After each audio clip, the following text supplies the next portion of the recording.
Los Angeles, November 3, 1948, just after 7:40 p.m.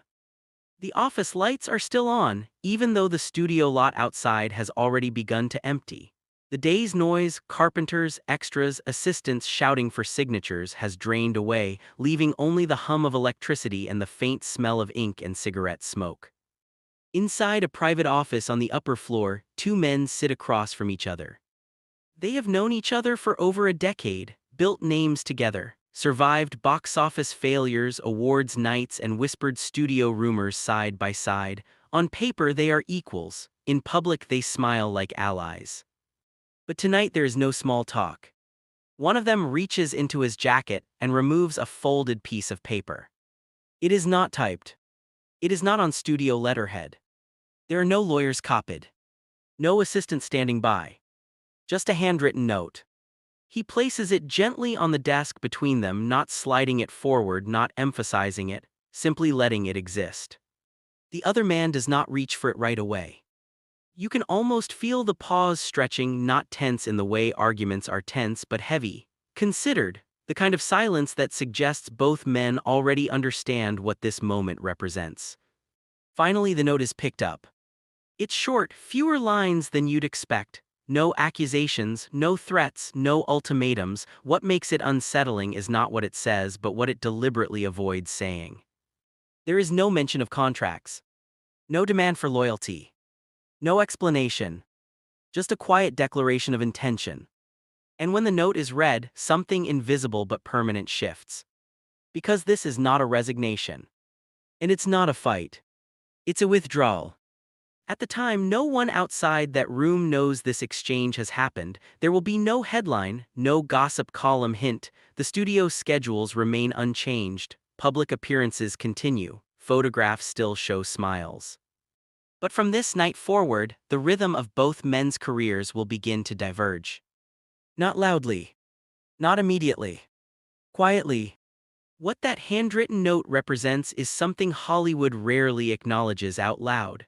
The moment someone decides that constant participation is no longer worth the cost. In the late 1940s, visibility is power. Being absent is interpreted as weakness. If you step back, someone else steps in. That is the unspoken rule of the studio system. And yet this note challenges that rule. The man who wrote it is not burning bridges. He's doing something far more unsettling to the industry. He is making himself unavailable. Not permanently. Not defiantly. Strategically. The recipient understands this immediately because Hollywood friendships are built not just on affection but on access, on favors returned quickly, on shared momentum, and a pause, an intentional one, disrupts all of that. You don't fight it. You can't negotiate with it. You can only adjust. That's why the response is not verbal. There is no raised voice, no argument. The note is folded back exactly the way it was before, placed down, a nod, a simple acknowledgement that says, "I've read this and I understand what it means." Within minutes, the meeting is over. Outside, the city doesn't notice, the trades don't report anything unusual. The next day's shooting schedules proceed as planned. But behind the scenes, something begins to recalibrate. Calls that once came immediately are now delayed. Invitations become optional instead of expected. Scripts are offered, then quietly redirected elsewhere. And the man who wrote the note does something almost unheard of in that era. He slows down. Not because he has failed. Not because he has been pushed out. But because he has decided that constant presence has become a liability. This is the first uncomfortable truth the industry begins to sense, even if it cannot articulate it yet. Absence can be leverage. Hollywood doesn't punish him outright, that would draw attention. Instead, it watches, waits, tries to predict whether this pause is temporary or contagious. And the friendship at the center of it all. It doesn't end, that's the unsettling part. They still speak, still appear polite, still acknowledge each other at public events, but something essential has been removed, the assumption of shared direction. From this point on, every interaction is filtered through the knowledge of that note. Because once someone proves they are willing to step back willingly, the power dynamic changes. And what neither man fully realizes yet is that this quiet decision will ripple outward, reshaping how studios respond not just to them, but to anyone who dares to become less available in a system built on constant demand. The note itself will never be published, but its consequences will be felt for years, and the industry will never quite look at silence the same way again. The slowdown doesn't announce itself. There is no public statement, no sabbatical headline, no farewell dinner. On the surface, everything still looks normal: the same name on studio memos, the same polite acknowledgments in hallways, the same familiar face when it matters. But the pace is different now. Projects are considered longer than expected. Decisions that once took days stretch into weeks. Phone calls are returned, just not immediately. And slowly, almost imperceptibly, the man who wrote the note begins to control something Hollywood executives are trained to never surrender: timing. Inside the studio system, speed is obedience. The fastest yes gets rewarded. The quickest availability becomes leverage for the studio, not the artist. The entire machinery depends on momentum: keep people moving, keep them visible, keep them dependent. So when someone intentionally introduces delay, it creates friction.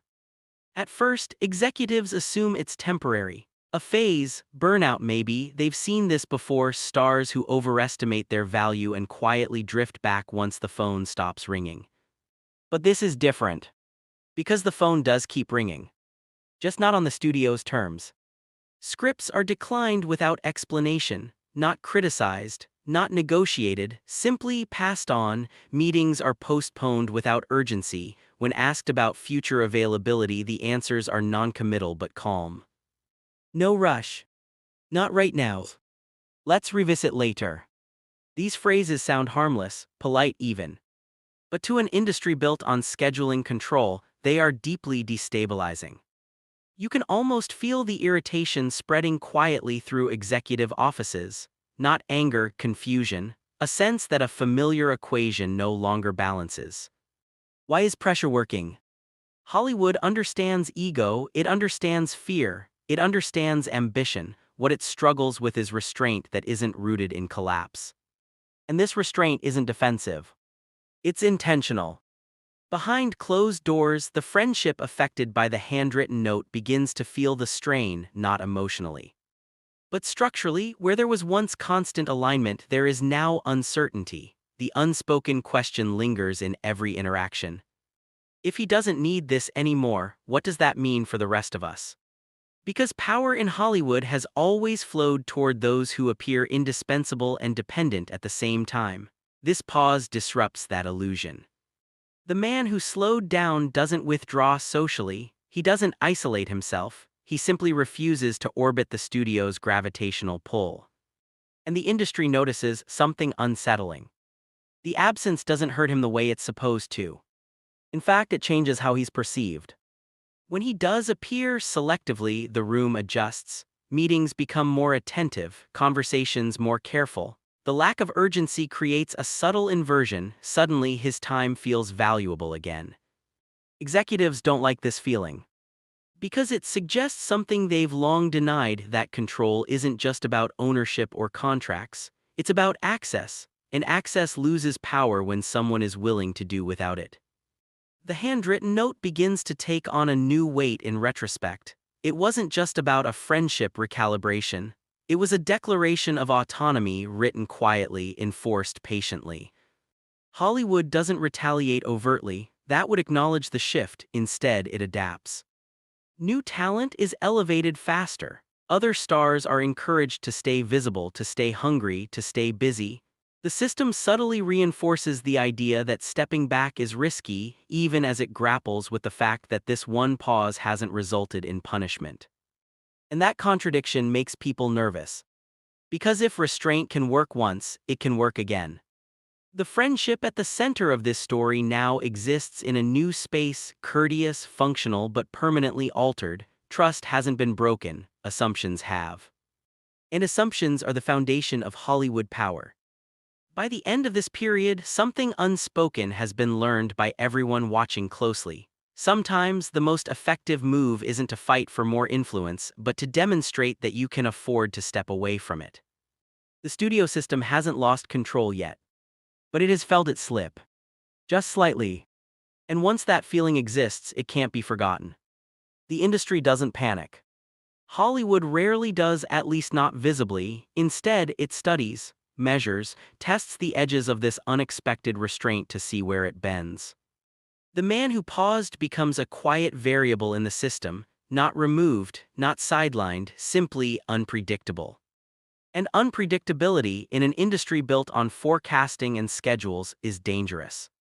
Studio heads begin to notice patterns. When he speaks less, people listen more. When he appears less frequently, the appearances matter more. His absence stops feeling like retreat and starts feeling like selectivity. This is not the kind of power Hollywood knows how to confront.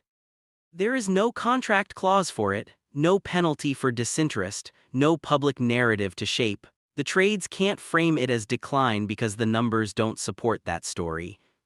What they can feel uncomfortably is the shift in leverage. Inside meetings, his name is mentioned with a different tone now, carefully, with contingency plans attached. Scripts are developed around the possibility of his involvement rather than assuming it. That alone changes the math. For decades, the studio system has functioned by making individuals replaceable. If one star hesitates, another fills the space. But this pause introduces a delay the system can't fully absorb because it's voluntary and open-ended. There's no countdown. And that's when the psychological effect begins to ripple outward. Other figures notice. Quietly, at first, a director asks a trusted agent if slowing down is truly an option. An actor wonders aloud whether visibility is actually eroding their negotiating power. A producer begins spacing out commitments, curious to see how the room responds. Hollywood doesn't change overnight, it never does. But it watches. The handwritten note, still unseen by anyone else, has now done something unexpected. It has turned silence into a signal. Silence no longer means weakness.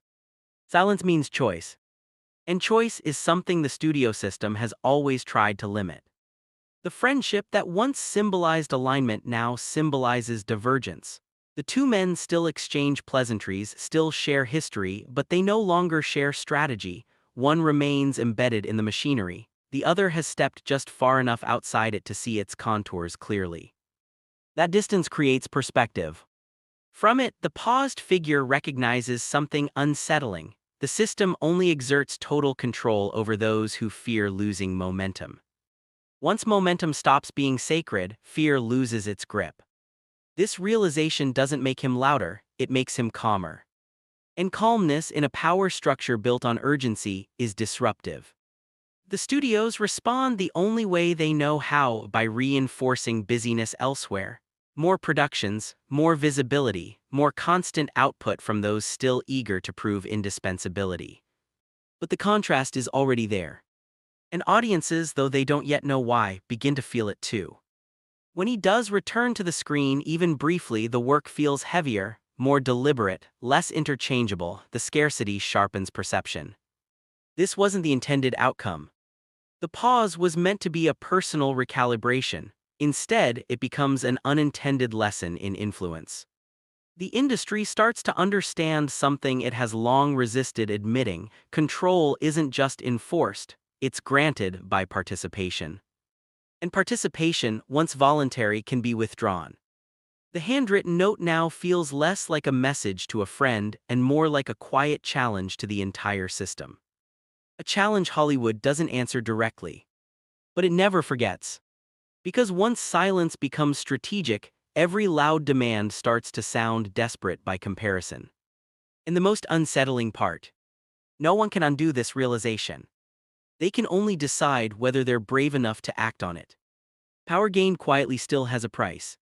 As the pause stretches on, it becomes clear that restraint doesn't shield you from consequence, it simply changes the nature of it. There are no punishments written into contracts, no public reprimands. What emerges instead is a subtler form of cost. Distance. Invitations arrive less frequently, not withdrawn, just spaced out. Conversations that once felt collaborative now carry an edge of calculation. The industry, unable to pressure him directly, begins to reorganize around his absence. This is how Hollywood protects itself, not by confrontation but by adaptation. The friendship at the center of this story begins to feel that adaptation most acutely. What once flowed easily now requires intention. Meetings are shorter. Topics narrower, the unspoken understanding remains, alignment is no longer assumed. And that changes everything. You can almost sense the quiet grief in these interactions, not over lost affection but over lost symmetry. Two careers that once moved in parallel are now operating on different principles. One values continuity. The other values control. Neither is wrong, but they can't coexist without tension. The man who slowed down accepts this. He knew when he wrote that note that autonomy often demands sacrifice. What he didn't anticipate was how isolating clarity could feel. Hollywood thrives on collective momentum. Stepping outside of it means fewer mirrors, fewer reinforcements. You begin to hear your own thoughts more clearly, and that can be unsettling. Yet something else happens during this period. The pressure that once defined his choices loosens. He sleeps better, thinks longer, selects projects not based on urgency but resonance.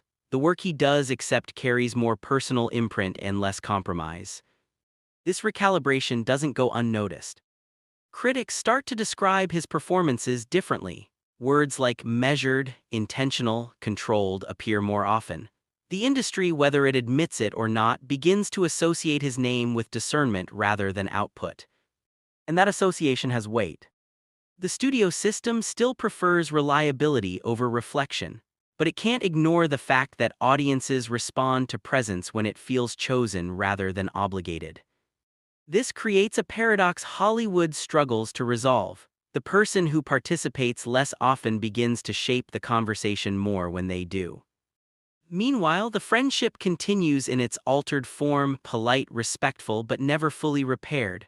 There is no betrayal to forgive, just a boundary that was drawn and never erased. Both men understand now that the handwritten note didn't end anything. It clarified it. And clarity, once achieved, is irreversible. The cost of stepping back isn't failure. It's separation from expectations, from rhythms, from people who move to a different clock. But in exchange, something rare is gained. Choice.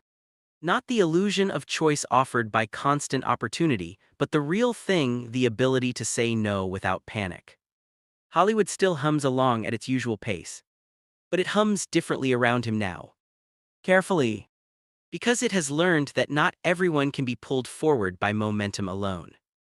Some will step back, and in doing so, redefine where the power actually lies.